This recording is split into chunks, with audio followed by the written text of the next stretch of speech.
Vamos ver se dá Oba, certo. tudo bom, gente? Boa noite. E aí, Cadu, tudo bem? Boa noite, tudo bem e vocês? Estão me ouvindo? Desculpa o atraso aí. Pronto, é nada. Ah, Muito boa noite, seja muito bem-vindo. A gente agradece por você estar participando aqui da nossa live. A gente está batendo um papo super bacana, tá certo? E eu queria apresentar a vocês também, o João e a Tainá, que vão ser aqui os nossos colaboradores da nossa entrevista, tá certo? E muito bem-vindo, Cadu. A gente agradece por você ter aceitado o nosso convite. Obrigado, João. Obrigado, Tainá. Obrigado, Cauã também aí, né? Nós estamos... O Cauã é o outro, meu nome é dele, Ah, tá certo? tudo bem. Aqui me passaram o nome do Cauã, hein? Mas, assim, é muito gratificante poder participar nessa live com vocês aí. Pronto. E eu queria, assim, começar já agradecendo, né, imensamente a você e a vocês também que estão nos acompanhando, tá certo? Eu só ressalvo aqui que a live ela vai ficar salva. Cadu, eu queria que você começasse falando sobre a sua carreira. Você sempre quis fazer jornalismo? Cara, foi muito do acaso. Eu formei primeira vez, a minha primeira formação é de publicitário. Eu nasci em Casa Branca, no interior do estado de São Paulo, uma cidade bem pequena, e perto dali tem uma faculdade de comunicação que é a Unify. E aí eu fiz o curso de publicidade e propaganda porque eu queria trabalhar com propaganda, com audiovisual. Eu gostava muito dessa parte aí das propagandas que a gente via, da W Brasil, da África e de tantas outras empresas aí. A questão da criatividade sempre me chamou a atenção. E eu queria ser um redator publicitário, né? A minha ideia nunca foi aparecer na frente das câmeras. Só que a vida foi acontecendo e eu acabei entrando nessa. E aí, Cadu, conta pra gente como você começou na sua carreira, né? Os seus primeiros trabalhos até chegar à TV Alterosa. Então, ali perto de São João da Boa Vista, onde que tem essa faculdade que eu me formei, tem uma cidade que chama Poços de Caldas, não sei se vocês já ouviram falar, fica aqui no sul de Minas já. E aí um grande amigo meu que fazia faculdade de publicidade comigo, o Vitor Imese, ele me chamou para fazer um programa lá na TV Poços. Que programa seria esse? Aí era um programa de games, um programa mais de entretenimento, de cinema. A gente meio que foi percussor aqui no Brasil, juntamente com algumas poucas pessoas, ali por volta dos anos 2008, 2009, com essa proposta. Aí eu nunca tinha apresentado nada. Malemar fazia ali os trabalhos na faculdade com a apresentação na frente dos professores, né, os famosos seminários que amedrontam muitos alunos aí. E aí eu encarei, né? Eu não estava fazendo nada na época, tinha perdido o emprego, e aí eu encarei. Fui para Poços de Caldas de Malicuia e começamos a fazer esse programa, né? O programa durou cerca de 2 anos e meio, e aí desse programa foi me pintando outras oportunidades, aprendi a ser câmera, né? Repórter cinematográfico, aprendi a fazer edição, e aí como eu trabalhava numa produtora de vídeo, isso foi abrindo portas para mim. Então aí eu fiz um programa de balada, estilo Amaury Júnior, aí fiz programa de venda de carro, eu vendia muito carro lá em Andradas. E aí foi aparecendo as coisas, e de repente eu já estava com uns 4, quase 5 anos de experiência. Eu tinha um portfólio no meu canal do YouTube particular, e o meu editor responsável à época, da TV Alterosa, me ligou e falou: você não quer fazer um piloto aqui? Falou: mais velho, eu faço programa de baladas, quer me levar aí? Tá ficando louco? Aí ele falou assim: não, a gente tá precisando de um perfil mais ou menos assim, teu, despojadão, um jeito meio bobo de ser.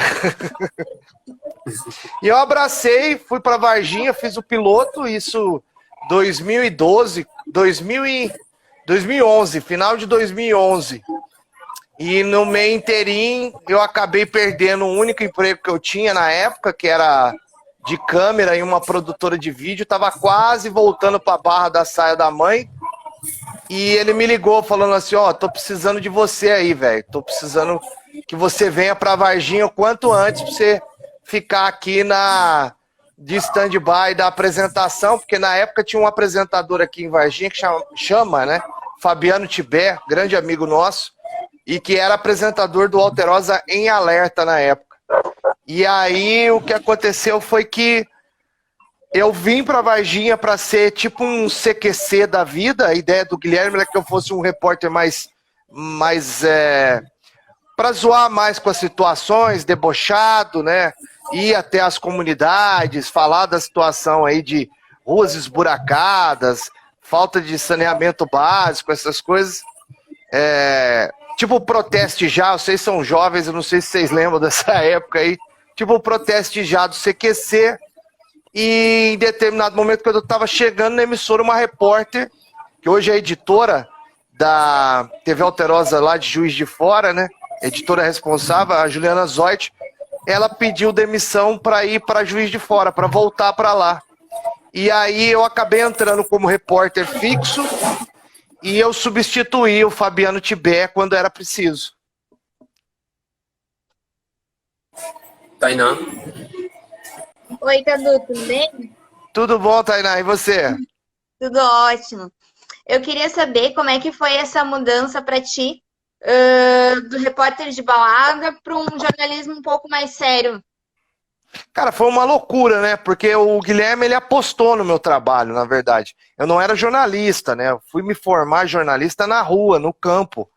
O que foi é que, pelo fato de eu não ter medo de muitas coisas, de sempre tentar vencer os desafios, eu encarei a parada. Mas, assim, eu tive que aprender a fazer off direito, porque eu fazia off de festa, né? Off, para quem não sabe, quem está acompanhando aí, é o texto que o jornalista escreve para gravar a locução que vai para a matéria, que é editada por um editor de imagem. Então, assim, eu não tinha muita prática. O que eu podia fazer eu chegava, eu via o que estava acontecendo, eu conversava com um policial, porque aqui o editorial nosso é jornalismo policial, né? Aí eu conversava com um policial, ele me falava e eu vivia fazendo passagem. Então fazia stand-up, colava passagem com a sonora, com a entrevista das personagens, mas aos poucos eu sempre escrevi bem. Então eu acabei aprendendo muito rápido essa questão de fazer o texto jornalístico mesmo. Isso quem me ajudou muito foi o Guilherme Garcia, que para mim é um dos melhores textos jornalísticos ainda hoje. Ele está com uma agência, né, de uma produtora de vídeo, de agronegócio aqui da região, mas ele ainda é para mim um dos melhores textos jornalísticos. Então, assim, foi bem difícil. O câmera que trabalha com a gente, ele fala que até hoje ele me culpa dos remédios que ele está tomando. João? Oi, Cadu, boa noite. Obrigado por nos atender. Eu imagino que o trabalho de reportagem na rua seja bastante desafiador, né? E que você já tenha passado por várias situações inusitadas. Alguma situação engraçada assim para você nos relatar, para você nos contar? Ah, velho, já fiz de tudo um pouco, Deus me livre. São 14 anos de carreira, só de jornalismo são 9, então você já imagina o tanto de biboca que eu já me enfiei, tanto de lugar complicado e o tanto de realmente desafios que a gente teve que superar aí para realizar reportagens. Tem casos que me chocam até hoje, como é um jornalismo policial, tem uma situação que aconteceu aqui bem no início da minha carreira, o que me mostrou que o negócio não seria fácil, não. Eu teria que ter muito pulso firme e foi um dos piores dias, assim, que teve um caso de uma criança que desapareceu. Ela desapareceu numa cidade aqui próximo da gente aqui de Varginha, que chama Bom Sucesso. Uma criança, acho que tinha uns 10, 12 anos. Sumiu. E aí, como é uma zona rural, uma zona agrária, a cidade era muito pequenininha, tem mais roça do que cidade. Então, a polícia e todos os moradores começaram a fazer um pente fino. E a gente ia todo dia para lá, para acompanhar esse pente fino, passava ali, né, todo mundo olhando o mato, principalmente próximo à casa dela, que ficava numa região de mata, e a gente ficava olhando o que será que vai achar? A gente pedia a Deus que não achasse ali naquela situação, que ela estivesse em algum outro lugar. Mas aí teve um dia que a gente conversando com o tenente-coronel na época, né, o tenente-coronel Claré, hoje ele é político, ele falou, olha, a gente vai fazer mais um pente fino lá, tem uma região de grota, né, tem um córrego que passa ali, a gente não olhou ainda esse lugar, e eu queria que vocês acompanhassem. Aí a gente foi, e em determinado momento eles encontraram essa criança dentro de um saco aqueles sacos de milho, sabe, aqueles sacos maiores, e eu não esqueço a cena dele tirando a criança daquele local. Então, assim, a gente tem muita coisa que, se você não tiver um coração em dia, se você não tiver ali com a sua cabeça em dia, te prejudica muito, entendeu? Então, assim, são várias matérias durante os últimos anos aí que mexem com a gente, mas, como todo jornalista, a gente é um filtro, né? A gente passa para a sociedade, para a população, uma informação filtrada e objetiva, né? Exatamente, Cadu. E o mais interessante é que o jornalismo ele se divide em diversos aspectos, né?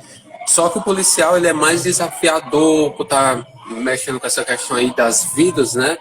E aí me conta como é passar para o telespectador a notícia de, por exemplo, notícias trágicas, né? Por sinal, eu creio que seja um desafio muito grande, né? Porque aí você tem que saber falar, não é de qualquer forma, né? E o mais interessante também é que o jornalismo policial ele não é para qualquer um, não é isso?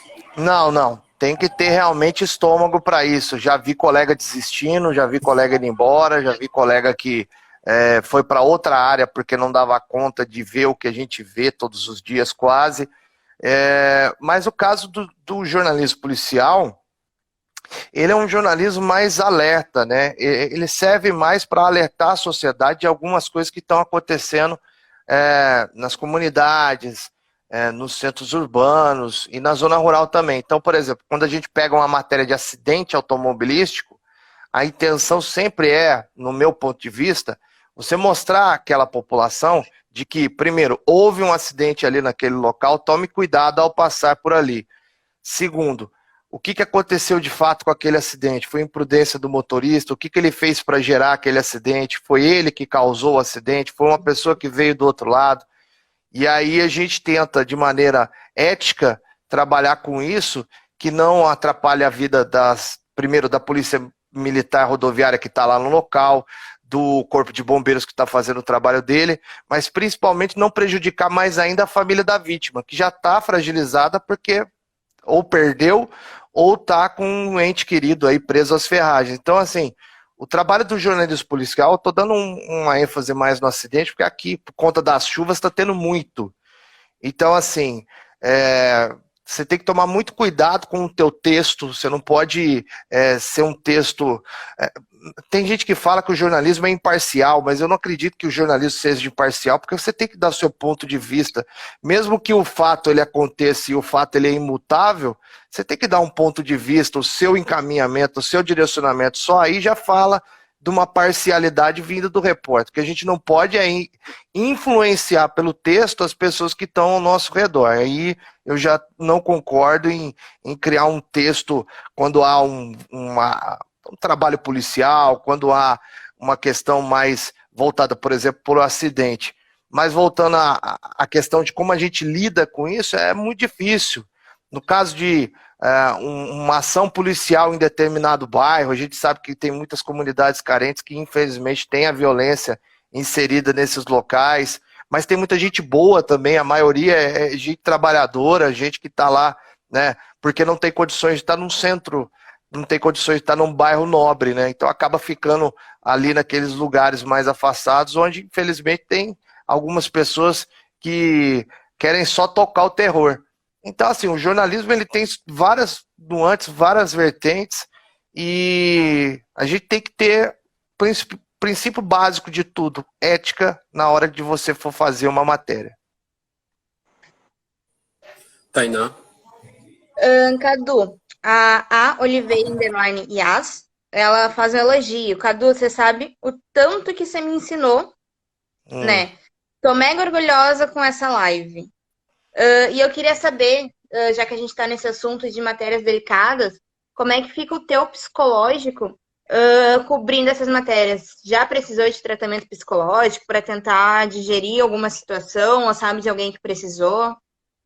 Bom, primeiramente, desejar uma boa noite à minha querida amiga Yas. Ela trabalhou com a gente aqui em Varginha e, pelo trabalho exemplar que ela fez, ela foi contratada, né, como produtora lá na cidade de Juiz de Fora, aqui também em Minas Gerais. Então, beijão, Yas. Eu não aprendi nada, é você que me ensinou muito. O que acontece? Eu não ensinei nada, você que me ensinou muito. O que acontece? A questão do jornalismo, tem que tomar muito cuidado da questão aí. Qual que você me perguntou mesmo? Da questão de como é que fica a nossa cabeça, né? Você vê como é que a cabeça tá boa essa semana depois do que aconteceu com o meu colega lá. Mas eu peço perdão. O que acontece? Terapia todo mundo tem que fazer, né? Não é só jornalista. Todo mundo tinha que fazer uma terapiazinha aí, ou particular ou pelo SUS. O SUS, ele libera a possibilidade da pessoa ter um psicólogo lá e fazer um tratamento psicológico, né? Então, assim, a terapia é essencial na vida humana. A gente não tem, principalmente agora, com esse mundaréu de comunicação aí, a todo momento, rede social aí, tem que cuidar da cabeça, né? A gente cuida do coração, cuida do corpo, cuida da alma, mas se você não tem uma cabeça boa, tem uma cabeça fraca, você vai pro beleléu logo logo. Então, assim, terapia é básica. Mas no caso do jornalista, e aí eu estendo e falo também sobre outras áreas, como um policial militar, um corpo de bombeiros, são áreas de risco, né? O jornalista, querendo ou não, hoje em dia e há alguns anos já está como uma profissão de risco, né? Então, o que acontece é que você tem que tomar cuidado. Eu estava vendo uma matéria, uma entrevista do Roberto Cabrini, que falou que o jornalista ele tem que ser mais frio e calculista e não demonstrar tanto sentimento na hora de fazer uma entrevista. Então, ele estava falando sobre uma mãe que perdeu o filho e ele está lá entrevistando, ele não pode se emocionar junto com ela, deixa para chorar em casa. Eu já acho uma bobagem isso. Eu acho que a gente, como ser humano, é lógico que você tem que se concentrar no seu trabalho, mas se emocionar, todo mundo se emociona. É lógico que aquilo não pode impedir que você realize a sua matéria, entendeu? Mas você tem que ter ali na hora a decisão de fazer o que é melhor para aquela matéria. Às vezes é uma matéria que você está fazendo para ajudar alguma pessoa, às vezes você está fazendo uma matéria que serve como uma denúncia, às vezes é uma matéria que é para chocar mesmo, para ser relevante, aquela morte, aquele assassinato, aquela perda, a família falando, desabafando, aquilo lá é importante, tem uma importância significativa para a gente mostrar à sociedade que uma vida foi perdida ali, aquilo lá não pode ficar impune, entendeu? Então, eu ainda tenho um pouco de discordância do Cabrini nesse sentido, e olha eu discordando do Cabrini, né? Baita do jornalista mundialmente renomado, mas eu ainda acho que você tem que se emocionar em alguns momentos, porque se você perder o seu sentimento, aí a sua frieza vai descontrolar o seu texto. João? Cadu, acho que não é novidade para ninguém aqui, né, que o seu colega Rafael Silva passou por uma situação muito difícil essa semana, né? Desmaiou ao vivo. O vídeo do desmaio foi amplamente compartilhado nas redes sociais, teve postagem no Twitter que bombou de compartilhamentos, vários veículos postaram e tal. Eu queria que você atualizasse para a gente, por gentileza, o estado de saúde dele. Me parece que recebeu alta hoje, né? Eu acho que eu vi você falando algo do tipo. E também, mais ou menos. Também gostaria que você comentasse sobre essa repercussão toda que teve do caso. O que você acha de compartilharem um vídeo? Como você vê essa questão? Então, vamos lá. Primeiro, estado de saúde do Rafa. O Rafa hoje, ele está falando, eu conversei com ele ontem e hoje, né? Ontem ele fez uma videoconferência com todos os amigos, todos os parentes, né? Até de maneira exagerada, né, Rafa? Não podia ter feito tanta ligação assim, mas isso demonstra que ele está melhorando pra caramba e muito rápido, entendeu? E aí, ontem mesmo, de noite, ele foi para Belo Horizonte, porque assim, relembrando o que aconteceu, na última segunda-feira ele estava apresentando o Alterosa Alerta, que é o nosso principal jornal aqui, né, que é o jornal das 11, e ele teve um mal súbito, né? ele acabou desmaiando, teve uma parada, ele foi socorrido pelos bombeiros e pelo SAMU, e aqui a sorte dele é que ele estava no meio de um monte de gente e chegou rapidinho ali no hospital, que é do lado, não fica nem a 100 metros da TV Alterosa aqui de Varginha, então foi muito rápido. Eu estava até conversando com o meu cardiologista hoje, e ele falou que, cara, o que salvou a vida dele foi esse atendimento rápido, senão ele não tinha voltado. E aí ele foi, né, melhorando aos poucos, a gente ainda muito abalado, muito apreensivo, se ele ia voltar, se ele não ia voltar, e voltou. E voltou bem, e voltou rápido. Então, como os médicos ainda não sabem, eles têm, assim, quase certeza de que é o coração, né? Isso daí eles têm quase certeza, é uma enorme porcentagem. Mas só que ainda não tem a identificação de o que é, qual é a doença, não tem ainda o diagnóstico. Então levaram ele para Belo Horizonte, que tem mais recursos. Lá em Belo Horizonte ele está fazendo todos os exames para tentar identificar o que realmente causou esse mal súbito. E deixando também bem claro aos mal intencionados, não é a vacina, não é a terceira dose. E isso não sou eu que estou falando, tem muita gente me xingando nas redes sociais, porque eu estou falando para essas pessoas que não tem a ver com a vacina, e eles estão falando que eu sou mentiroso, que eu sou isso. Não, vai falar com o médico dele lá, que está medicando o cara, que está fazendo o tratamento do cara. Quem somos nós que estamos aqui do lado de fora para discordar de uma avaliação médica? Eu não sou louco de fazer isso. Até onde vai o negacionismo, né? Impressionante. Na burrice, não é negacionismo, isso é burrice. Se eu vou no meu médico, ele me fala, ó, toma uma aspirina para você melhorar. Eu vou tomar aspirina. Se eu vou no meu médico, ele me pede uma bateria de exames e os exames identificam aí as causas de uma possível doença. Eu vou pelo meu médico, entendeu? Então, assim, quem é a pessoa que faz um diagnóstico a, sei lá, 500 quilômetros de distância do outro? Não existe. A telemedicina não tem holograma, não tem possibilidade de você usar um robô ainda para mexer no paciente de longe, entendeu? Quem está ali é o médico que avalia, o médico que identifica a doença, o médico que faz o diagnóstico, entendeu? Não é o idiota do Facebook, do Instagram, ou muito menos as nossas queridas políticas, né? A Janaína Pascoal, a...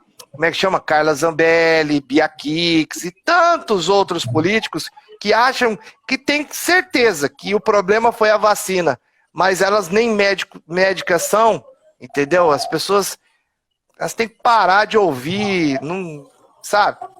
Tem que parar de ouvir gente que está aqui nesse mundo só para criar o caos.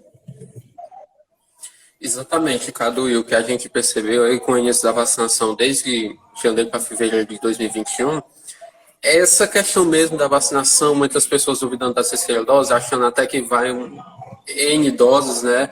E assim, conta aí pra gente como é esse desafio de mostrar ao telespectador que essa é uma visão científica, comprovadamente, aprovada inclusive pela Anvisa, né, que inclusive já aprovou recentemente a vacinação para crianças de 5 a 11 anos, né, e também já aprovou um insumo para produzir aqui a vacina em território brasileiro. Então, assim, querendo ou não, é um desafio, porque por um lado político, acredita-se que a vacina não funciona. Só uma ressalva que antes de você responder, é que mesmo você tomando as 3 doses, você corre o risco ainda de se contaminar, porém com uma forma menos grave, né? Agora sim eu tomo a palavra para você. E aproveitando o que você disse, saiu aí a matéria ontem da Organização Mundial da Saúde falando que 90% dos casos de internação e também de pessoas em estado crítico e também morrendo são de pessoas não vacinadas. A gente só está diminuindo o número de mortes nesse mundão nosso velho sem porteira por causa da vacina. A gripe, a Covid, elas não sumiram, elas estão aí e a gente está vendo o que está acontecendo. Imagine você se não tivesse vacinado. Graças a Deus a gente está tão bem vacinado que essa nova variante, a Omicron, ela não está fazendo tanto efeito quanto a própria Covid-19. É a vacina, não sou eu que estou dizendo, é cientista. Eu prefiro acreditar na ciência do que um otário com um celular na mão. Vocês estão entendendo? No caso, é muito difícil a gente lutar contra essa onda de desinformação. Por mais que você fale fake news, por mais que você fale que essa pessoa ela tá fazendo fake news, cara, é difícil de você lutar contra uma manada de pessoas que são influenciadas diariamente ouvindo só um lado da história. As pessoas não buscam apurar dos dois lados. Eu, mesmo por ser jornalista, ou por ser humano, por não ser imbecil também, eu ouço a Jovem Pan, eu ouço a Carta Livre, eu ouço todos os periódicos, todos os jornais, entendeu? Eu leio todos os jornais, eu assisto todos os jornais, porque eu quero me certificar das coisas que estão acontecendo e ter a minha própria opinião com base nos dois lados, porque eu acho que o doutor Ulisses Guimarães que falava isso, nem direita nem esquerda, para frente. A gente está esquecendo de andar para frente, a gente está vivendo para trás. Então, assim, a gente tem incontáveis falas do nosso presidente Bolsonaro falando sobre a questão. Uma hora ele fala que é contra a vacina, outra hora ele fala que ele deu dinheiro para a vacina e a vacina está salvando a humanidade. E ontem ou anteontem ele fez uma live falando da vacina novamente e a gente fica perdido. A gente que é da imprensa fica perdido. Você imagina um cidadão comum que está lá ouvindo o presidente do Brasil, a maior nação da América do Sul, numa situação como essa, entendeu? E aí descredibiliza a imprensa como um todo, porque é mais fácil eu descreditar e descredibilizar aquele órgão de imprensa que é contra mim, que diz que é contra mim, mas na verdade ele está simplesmente relatando os fatos, do que tentar contestar de maneira objetiva, contestar de maneira que a informação dele seja superior à informação do outro, entendeu? E no caso da vacina das crianças, o Ministério da Saúde, ano passado, veio falando que estava perigoso para as crianças, que já tinham 2.000 mortes com adolescentes, pessoas abaixo de 18 anos, e de criança abaixo de 5, 300 mortes. Para mim é muito alto, velho, por causa de uma doença. Para criança abaixo de 5 anos estão ficando louco. E aí não vamos dar vacina para as crianças. Estados Unidos, preciso falar dos Estados Unidos, gente? Preciso não? Estados Unidos vacinando as crianças. Europa vacinando as crianças. E o Brasil, que é um ser superior, que é um negócio que está protegido por Deus, porque tem o Cristo Redentor no Rio de Janeiro, não quer vacinar as crianças. Vai entender. Exatamente. E antes de dar aqui a oportunidade para a Tainá perguntar, eu queria apenas fazer aqui essa pergunta, Cadu, sobre essa questão das fake news que desde as eleições de 2018 se tornou algo recorrente, né? Algo assim que as pessoas recebem no WhatsApp e compartilham aí para milhões de pessoas e assim fazendo com que uma grande massa de pessoas elas chegam até a acreditar, né? Porém, eu falo por mim que quando eu recebo assim links falando de programas sociais, inclusive, vou lá atrás pesquisar e da maioria das vezes eu percebo que aquilo é uma fake news, que são links criados até mesmo para golpear pessoas, clonar dados, cartão, etc. E aí eu queria saber para você como jornalista como é esse desafio de combater as fake news, principalmente nesses tempos assim de pandemia e esse ano que é ano de eleição. É a coisa mais difícil do mundo, velho. O povo tá falando que nós estamos vivendo, os sociólogos, né, alguns estudiosos falam que a gente está vivendo a era da informação. Eu penso o contrário, a gente está vivendo a era da desinformação, porque tem muita gente que desinforma, ao invés de ajudar a sociedade, vai lá, joga uma fake newsinha por motivos e motivação política. Isso atrapalha o desenvolvimento da sociedade como um todo. Qualquer país onde tem essa grande quantidade de fake news, fica difícil de você andar para frente. No caso, é um desafio diário, a gente está sempre tentando aí informar de maneira correta a população. Então, quando eu pego... Jornalista, as pessoas não entendem. A gente ouve fonte oficial, a gente ouve testemunho ocular, gente que está no local. A gente ouve, então, a gente ouve o Ministério da Saúde, a gente ouve a Secretaria da Saúde do Estado, a gente ouve a Secretaria de Saúde do município, que é um órgão oficial. Quem está sabendo, quem está à frente do negócio, são esses órgãos. Caso da polícia, se tem um assalto, eu não vou ouvir o cara que está no WhatsApp, eu vou atrás da polícia, entendeu? Eu vou com a P5, que é a área de comunicação aí da Polícia Militar. Eu não vou com o Zé das Couve, que tem um WhatsApp lá, eu vi, hein? Eu vi. Se eu tô fazendo a matéria no local e o cara tá no local, a possibilidade de ser uma testemunha ocular é muito grande. Então você acaba pegando ele como uma fonte, né? Como uma personagem. Mas a questão da fake news ela é muito difícil. O que eu acho que a gente deveria fazer é, primeiro de tudo, não ter um controle das mídias sociais, mas ter, talvez, uma resposta punitiva àqueles que fazem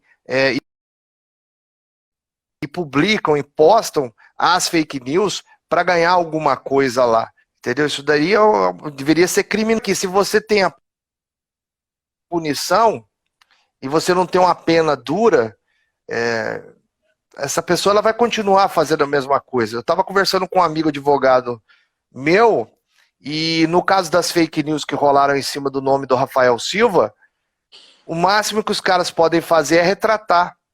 Só que aí como é que você consegue estancar a sangria que já foi feita?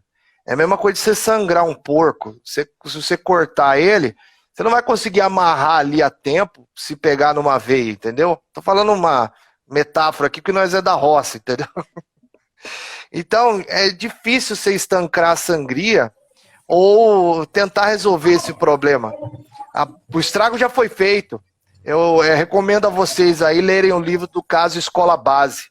Vai exemplificar bastante o que eu estou falando. Certo. Tainá? Eu queria saber como é que tu faz para se posicionar. Por exemplo, essa semana teve editorial do Jornal Nacional, deles desmentindo todas as falas do presidente sobre a questão das vacinas em crianças e ele falando do tal interesse da Anvisa nessas vacinas. E eles foram muito atacados. Teve hashtag Cala a Boca Bonner para todos os lados. Eu queria saber como é que tu faz para se posicionar sobre a questão das fake news que o próprio presidente gosta de espalhar e como é que tu lida nessas questões dos ataques que acaba tendo. Que seria uma pequena minoria que acaba fazendo bastante barulho. Então, eu sou bem nervoso. Quando eu estou apresentando o jornal, eu não consigo muito segurar a língua, o meu editor quer me matar. Mas como o nosso jornal é focado no regional, a gente quase não consegue comentar as coisas que acontecem no Brasil e no mundo. Eu ainda tento trazer, quando eu estou apresentando, eu sou produtor, né? Produtor, repórter, apresentador, lavo, limpo, passo, cozinho. Hoje o jornalista tem que fazer de tudo um pouco. Mas a minha função é como produtor / repórter, né? É como a gente está com os nossos 2 apresentadores afastados, estou eu lá fazendo 2 jornais diários. Vocês imaginam como é que tá a minha vida nesses últimos dias. Mas vamos lá. O que acontece? Eu já perdi muito seguidor porque eu não consigo fechar a matraca. Mas eu não ligo. Hoje eu tô mais sossegado, tô tentando esquecer rede social, tô postando uma coisa ou outra, porque senão a gente não vive, né? Eu gosto de jogar meu videogamezinho, eu gosto de assistir minhas séries, gosto de fazer minhas coisas em casa. E tenho meu cachorro para cuidar, né? Eu prefiro cuidar do meu cachorro do que com um cara boçal que vem me xingando de imbecil, né? Pelo fato de eu ter dado a minha opinião. Agora, na TV é mais complicado, porque a gente não consegue muito... o nosso jornalismo ele é opinativo na questão da apresentação, mas é a opinião voltada para a matéria do dia, né? Não tem como a gente ir muito além. Mas eu ainda dou umas cutucadas ali. O problema é meu chefe, que uma hora vai me mandar embora por causa da minha opinião política.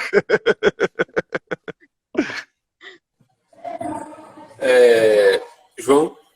Cadu, no mês passado, chegou nos cinemas do Brasil o filme Homem-Aranha Sem Volta para Casa. Eu vi que você postou um vídeo no seu canal do YouTube, né? Que, aliás, é onde você aborda a cultura pop. Queria que você falasse um pouco sobre o que você achou do filme, os destaques. Fica à vontade aí para comentar sobre. Ah, rapaz, eu chorei igual uma criança, tá maluco?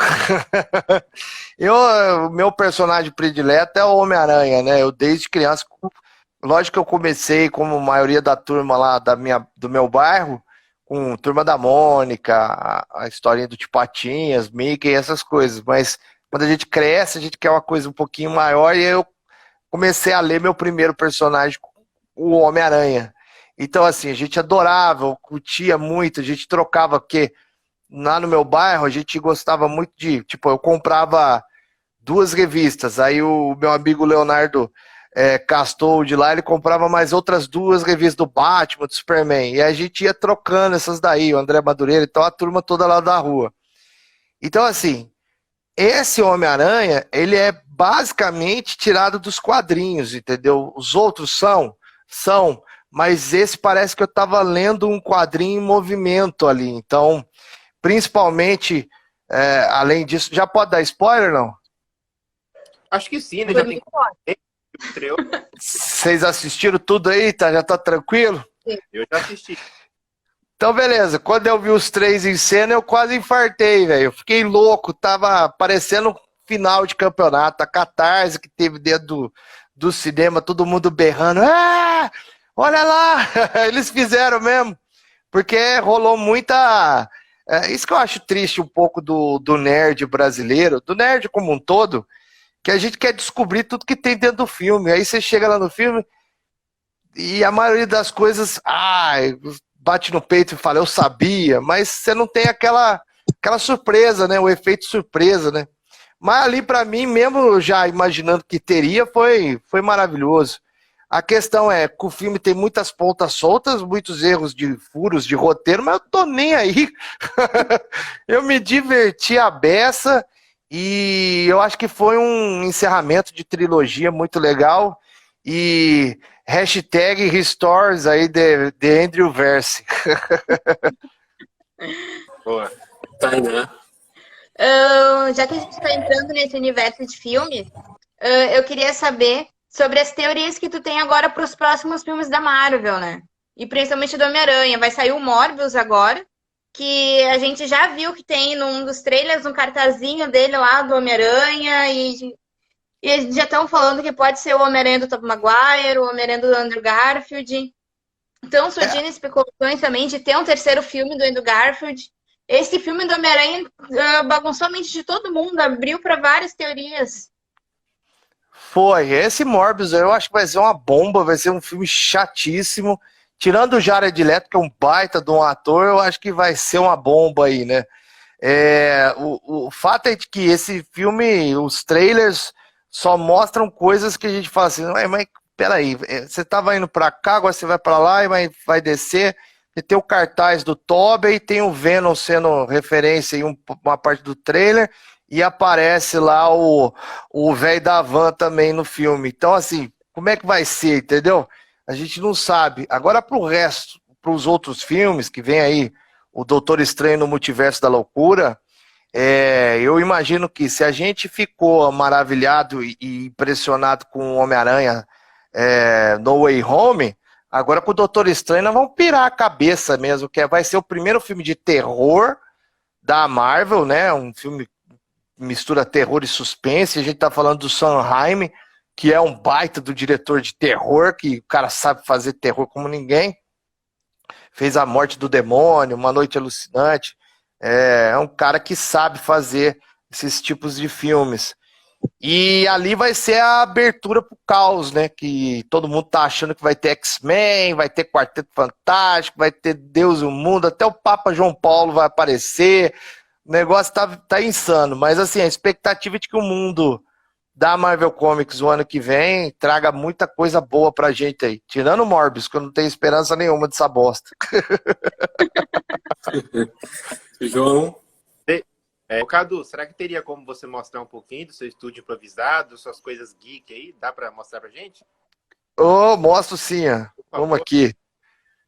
Tem aqui os meus quadros. Eu não sei se vocês já tiveram a oportunidade de ir na CCXP, Não. mas esses quadros, cara, vocês têm que ir. Se Deus quiser, esse ano aí vai voltar tudo. A gente vai ter aí tirando aí agora janeiro e fevereiro, que tá esse caos, eu acredito que a gente até o final do ano vai conseguir voltar a CCXP. Aí eu tenho os que o povo fala aqui em Varginha, até os bonequinhos, né? Eu tenho uma vontade de matar.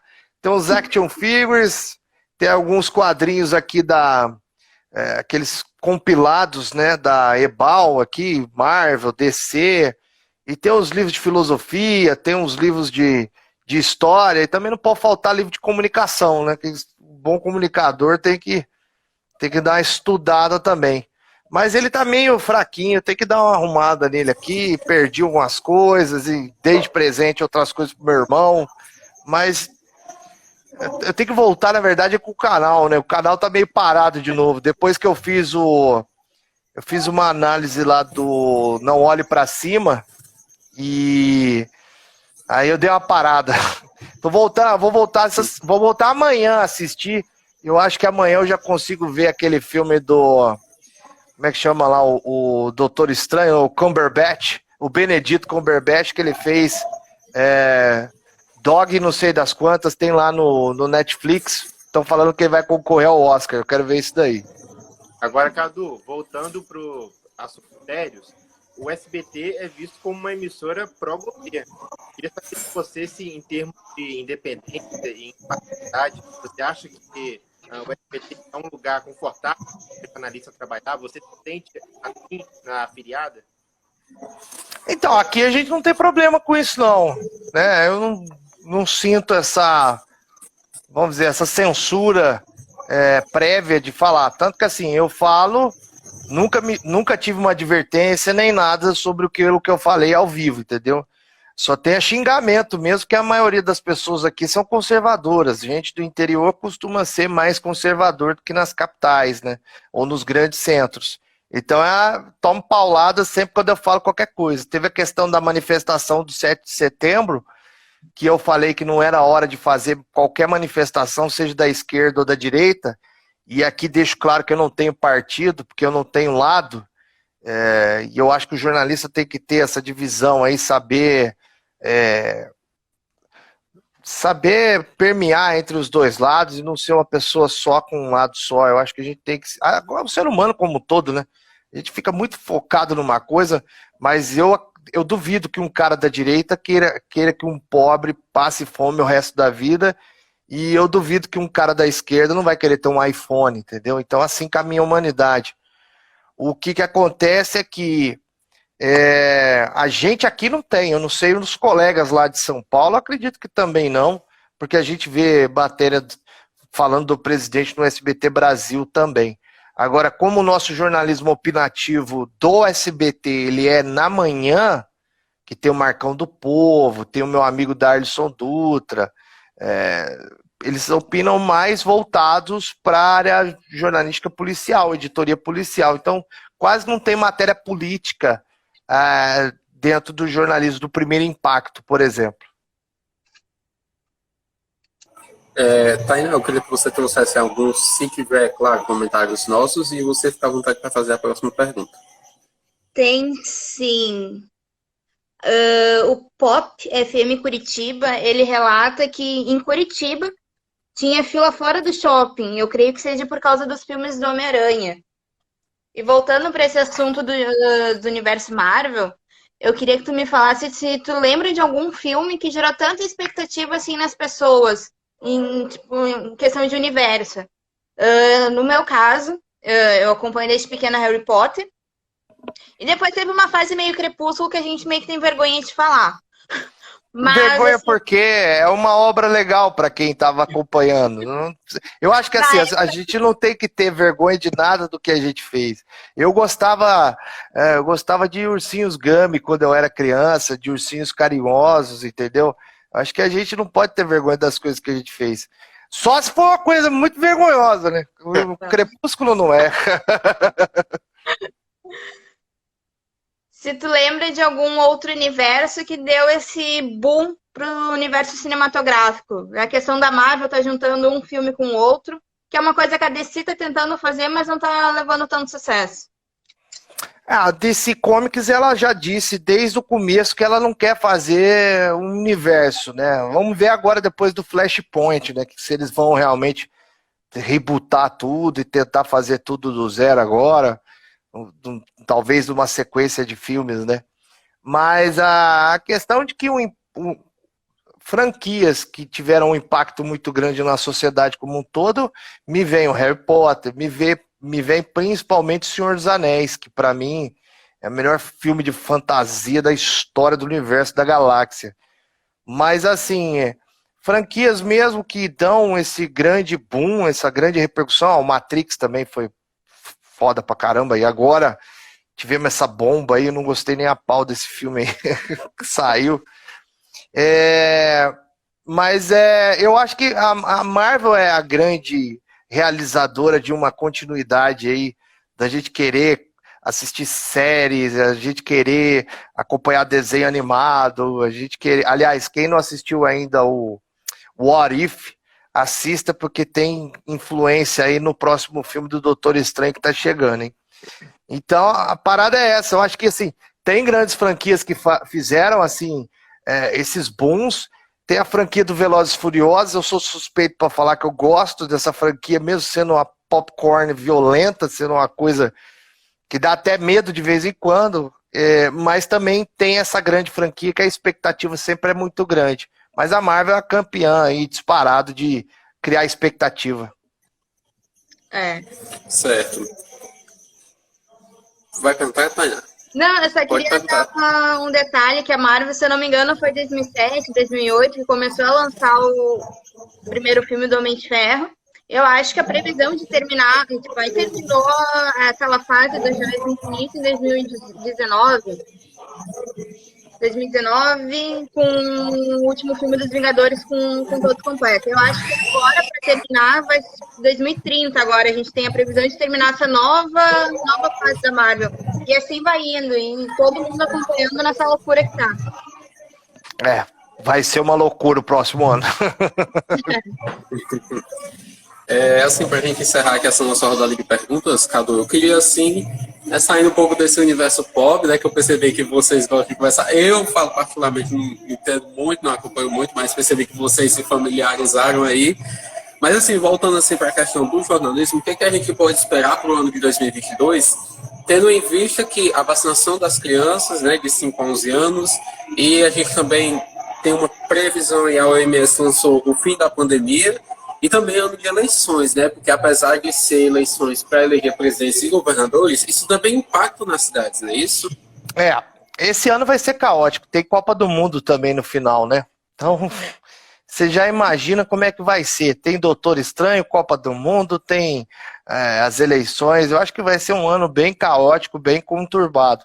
A OMS fez esse prognóstico aí, mas não sei se eles estavam esperando essa nova onda aí. Eu já estou considerando como uma nova onda, porque o negócio está muito desenfreado de novo. Assim, o bom é que a gente não está perdendo tantas vidas, assim, tem algumas pessoas que estão morrendo, volto a dizer, segundo a OMS, pessoas que não se vacinaram, né? Mas tem gente que não acredita na OMS, prefere o Papai Noel, então vai para o Papai Noel, que ele deve ter melhores informações que os médicos deles lá. No caso da política, isso daí vai ser uma guerra, né? Então, assim, a gente que está na linha de frente, que está tentando informar a população, nós já fomos prejudicados, né? Que passou uma lei lá se eu não me engano, passou na Assembleia Legislativa, na Câmara dos Deputados, que as estatísticas, elas não poderão ser divulgadas, se eu não me engano, 48 ou 24 horas antes das eleições. E a gente sabe que uma corrida eleitoral sempre teve isso.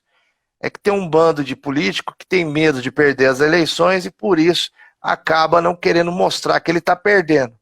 Porque tem muita gente que, eu conheço várias pessoas que tá vendo que o cara tá perdendo e não vota nele. Fala, vou votar nesse cara que tá com 10%, ficando louco.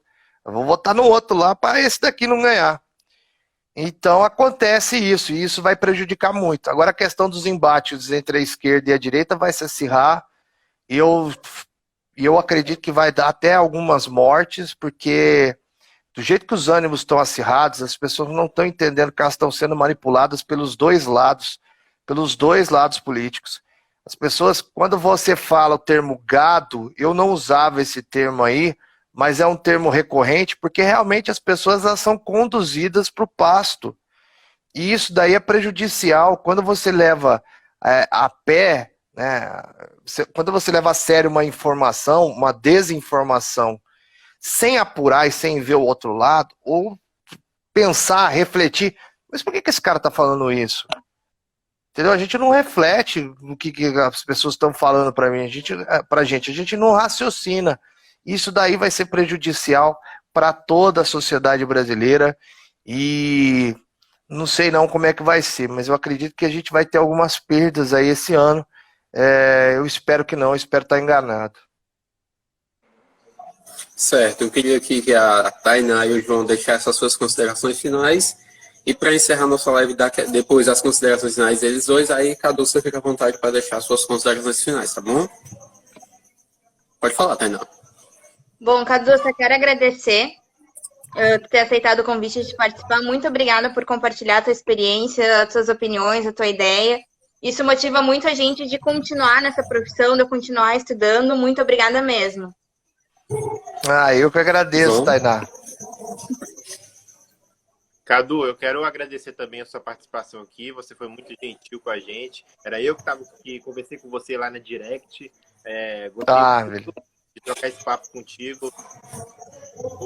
E para encerrar, eu queria que você desse algumas dicas para uma boa. O que a gente fez hoje, na verdade, é uma entrevista, né? Uma live coloquial de amigos, mas essencialmente, quais dicas você dá para quem está começando agora no jornalismo para realizar uma boa entrevista? Cara, você pegou a pessoa errada para isso. Porque assim, o meu estilo de entrevista é um estilo mais espontâneo. Eu quase não programo o que eu vou perguntar para a pessoa. Eu gosto de pesquisar sobre quem que eu estou entrevistando, de saber quem é essa pessoa. Eu gosto de me aprofundar. Eu já entrevistei alguns artistas e a gente acaba... Tem muita gente que vai pela segurança, né? Quando eu estava, principalmente com o meu canal, eu estava começando um podcast e a gente estava entrevistando algumas pessoas bem interessantes. E mesmo tendo aquela base, a gente ainda acaba aproveitando as deixas que o entrevistado dá para fazer uma pergunta que não tem nada a ver com o que você tinha pautado antes, que você tinha pensado antes. Então, eu acho que, para mim, principal de tudo, pesquise quem você vai entrevistar ou o assunto que você vai abordar com o entrevistado. Isso é o primordial de tudo. Se você não tiver uma base na sua cabeça, você vai... Aí você vai perguntar, como eu já fiz essa pergunta antes, como é que tá o coração agora? Já fiz, confesso que fiz com Ivete Sangalo e é uma pessoa maravilhosa, mas eu tava assistindo esse vídeo de 2014 e eu falei, eu nunca que eu ia fazer essa pergunta hoje.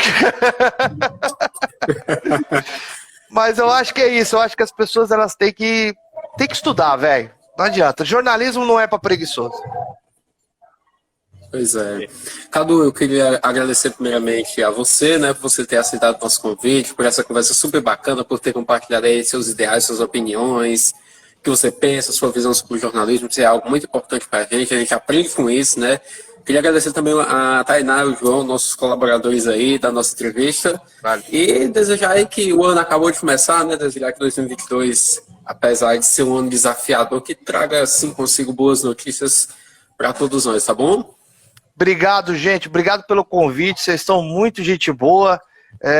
Eu espero ter contribuído com alguma coisa para vocês aí, né, com essa experiência. Experiência curta, uma experiência pequena aí, perto dos nossos grandes heróis aí, Boechat, o próprio Cabrini que eu falei, e tantos outros mestres que ainda estão, né, no caso do Cabrini, em atividade. Então, assim, se eu ajudei alguma coisa, obrigado. Se eu não ajudei, fazer o quê? O que eu vou fazer? Ajudou muito. Esse compartilhamento de informações acaba sendo um acervo para a gente, né? Para a gente guardar consigo e levar isso daí como aprendizado, tá bom? Obrigado, Cadu. Boa noite. Até a próxima, viu? Sucesso para vocês, gente. Que Deus abençoe. Tchau. Valeu. Até mais.